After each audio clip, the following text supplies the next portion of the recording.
Dereck Chisora is back on the horizon. He won the European title. He's had some impressive wins since his fight against Malik Scott. And he's scheduled to fight Fury in the summer in a big British showdown. Your thoughts? Did they make a fight? They're going to fight again in the summer. I think that Dereck will fight Fury, and Fury will do the same thing again. He'll beat him. You know? I don't think Dereck is going to make the adjustments to beat Fury. So I think Fury is going to beat him again. Points or by knockout? Points. Okay. I think he'll beat him by points, you know? Dereck is not a bad fighter, and I admire him because Dereck don't turn down nobody. Dereck wants to fight. So I got a lot of respect for him because of that. But he's got to learn to make adjustments. He got to learn that he can't fight everybody the same way. He's got to make adjustments for each fighter. And Dereck doesn't do that very well. I'm noticing since he's lost the weight, he's getting tagged with more punches and he's walking forward and he's getting caught with punches that he didn't used to get caught with before. He's walking into punches as well. That's what I'm talking about, the adjustments. He's got to make adjustments, you know. Some boxers are so stubborn, you know. I mean, you can't just keep going to a facial doctor, you know, when you have an ailment with your kidney. You got to go to different specialists to correct different things in your life. Boxers seem to be the only ones that don't understand that. Boxers don't understand what they need to go forward. In the old days, it was commonplace if a guy had a good trainer. Yank Durham trained Joe Frazier originally. But time to time, he would bring in another trainer to work on Joe's left hook. You might have a trainer who specializes in the left hook. You know, if something is wrong with your automobile, you don't want a local mechanic working on a Mercedes-Benz. You want to bring in a Mercedes-Benz specialist. Okay. The mechanic can oversee what's going on, you know, your mechanic, but you want to bring in a specialist that know how to address the needs of that Mercedes-Benz. That reminded me of when Hopkins fought Calzaghe. He had Freddie Roach in the corner. He had Nazim in the corner. Nazim. Who else did he have? You know, I remember a couple of guys being there. He had a dream team of trainers. I've never seen anything like that before. Yeah, because, I mean, you can't cut corners. Most of the guys in boxing today, they want to cut corners. I had a guy that invited me to the Garden to address cuts. He had a fighter that cut. You know, he cut, and he bled a lot during the cuts. Well, it's happened a couple of times, not just one time. And when I came there, I said, listen, I get 2%. You know, I get 2% for doing cuts. He said, well, we usually pay 1%. I said, well, I'll go pay 1%. If you want a dollar store cut man, go to the dollar store and get a dollar store cut man. But I'm not that dollar store cut man. I'm at the top levels of boxing. I've been there for a long time now. I've been at the top level for a long time. And I want the same respect that you would give anybody, any specialist. Now, I get 2% of what the fighter get. And if you don't value that, you get cut. And you got, I've seen it over and over. They're bringing these drugstore cut men, and the guy bleeds, and the fight gets stopped, and the guy's bleeding all over the place because they don't know what to do. They have the equipment to do it with, but they don't know what to do, how to address the cut, you know, when to address it, when not to address it, you know. And I've seen it fail over and over, you know. But I'm not that guy. You have to pay me what I require you to. You don't go to no specialist what you're going to pay him. This was the agreement we made. Now we're going to get to the fight. You're going to change it? No. You can't do that. You have to pay me for what I'm worth. I'm James Ali Bashir, not Joe Blow from the dollar store. No, that's not going to happen. You need to pay me my money. Otherwise, you don't need me there. These guys are always trying to cut corner and pocket all of the money instead of paying. You pay for specialists. If you want a guy to win, you got to look down the long streak, longevity. All you want to do is get the win, and then we make money next time. But a lot of guys in boxing does not see it that way. They figure I can go down here, I can get this trainer, I can get that trainer, I can do this, I can do that, and I can do this, and they'll cut corners, and maybe sometimes they'll win the fight, but how much damage will they do in the long run? I mean, they might have a guy that just do little simple things that they don't know how to tell a fighter to do in the corner or something. I've learned those things over these 41 years. I've learned from the best trainers that have come along in the last 60 years. I've learned from the best trainers. I've got an index, a glossary in my mind of those things that they told me how to address different issues in boxing, and I'm not giving it away. It's for sale. So let them do what they want to do, you know. I just feel like I'm in a league virtually by myself. It's only a few real teachers out there. You'd be surprised. You'd be surprised at what I see in boxing, the immaturity, the lack of knowledge I see in boxing. I don't say nothing. You know, I'm not critical and call names and say this person or that person. I just sit back and I watch. Well, you know? The thing is, a lot of boxing fans, they're watching two guys fight. But the key thing to know about any good trainer is when they go back to the corner and their fighters may be in trouble or their fighter's been cut, how the trainer responds. Dan Birmingham, in the fight with Thurman versus Carras, in the first round, Thurman got rocked with a big right hand. And of course, Thurman watched everything, watched him, went back to the corner, and I watched Dan Birmingham. Cool, calm, collected. Gave him the instructions, Keith just listened to him while he was in the corner, gave him strict instructions, this is what I want of you, this is what I require, we're going to do this, stick to the game plan, that's it. And he went back for the next round. I've seen trainers let's talk about Adrian Broner versus Marcos Maidana. Let's talk about that corner. In fact, let's let you talk about that corner. Mike has been with Adrian since Adrian was a little child. Okay. As he has been with Mike Stafford. He's been with a lot of those guys out of the Cincinnati area. Right. And what people have got to understand about Mike Stafford is that his forte is being an amateur coach, not a professional. His forte, he's made his mark being a good amateur coach. Now he's trying to make the transition into being a professional coach. So I don't condemn him. You know, he's just a guy that's coming along as a pro and he's making mistakes. But I think that he'll get it right because he's a boxing person. But he hasn't been at the top level of the sport that long, you know, that long where he can make such an impact.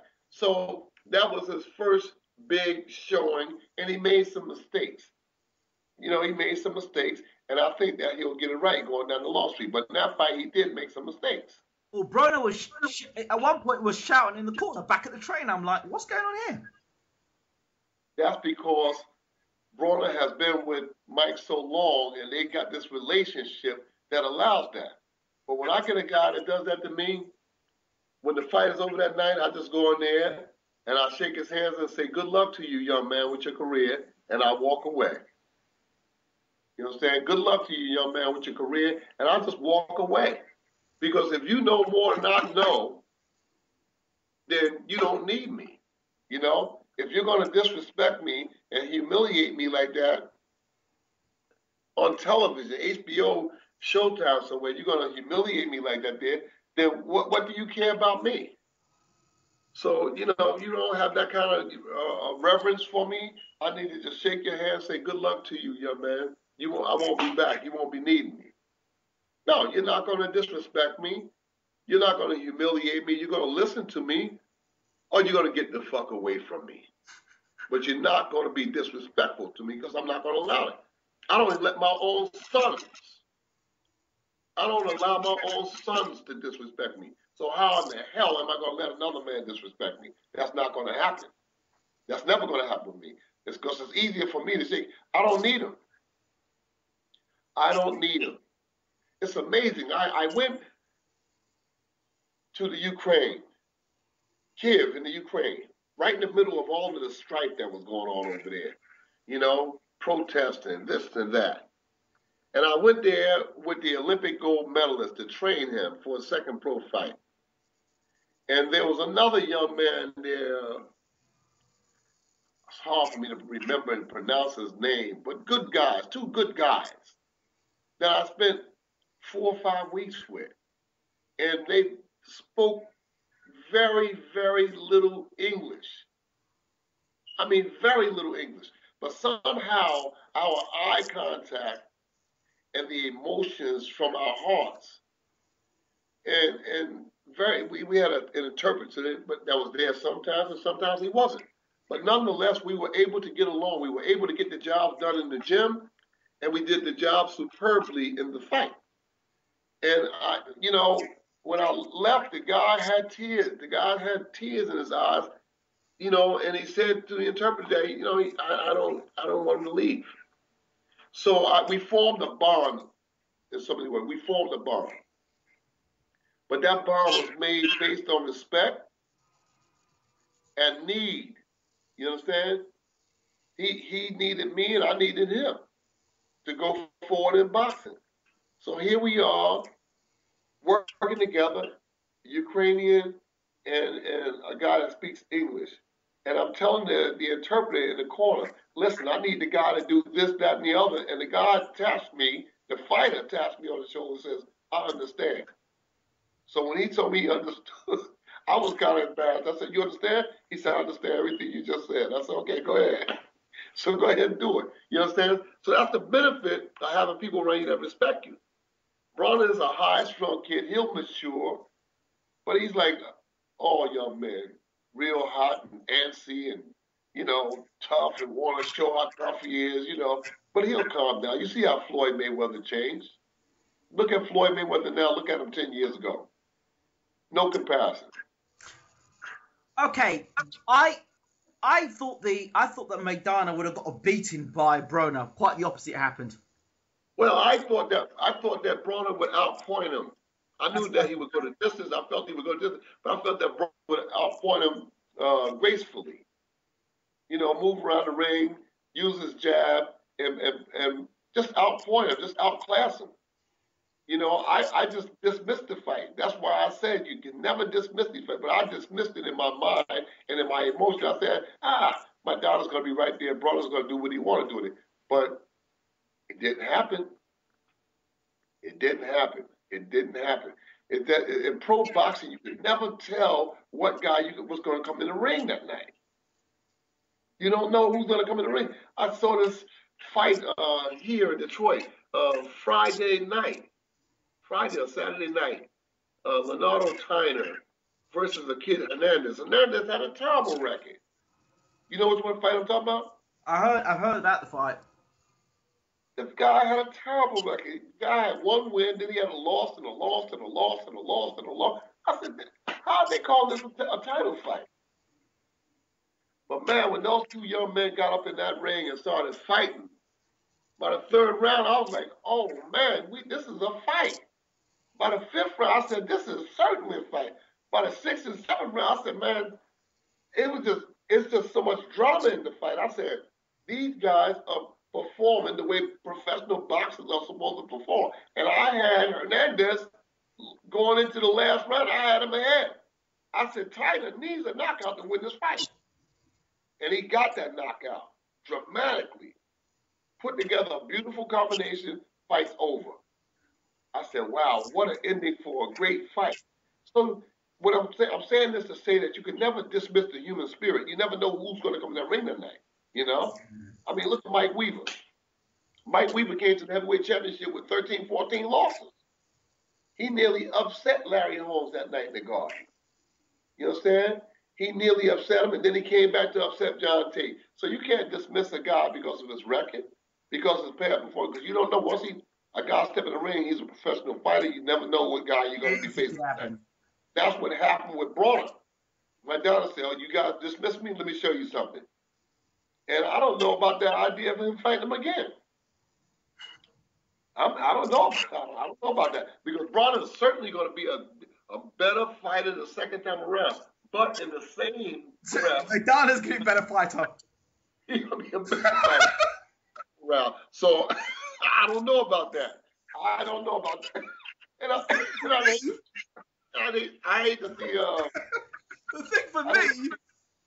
I'd hate to see Protnikov. I'd hate to see if Braun faced Protnikov. I'd hate to see that too. I'd love to see Thurman versus Broner. Thurman versus Broner. Yeah, I'd like to see that. I want to see that.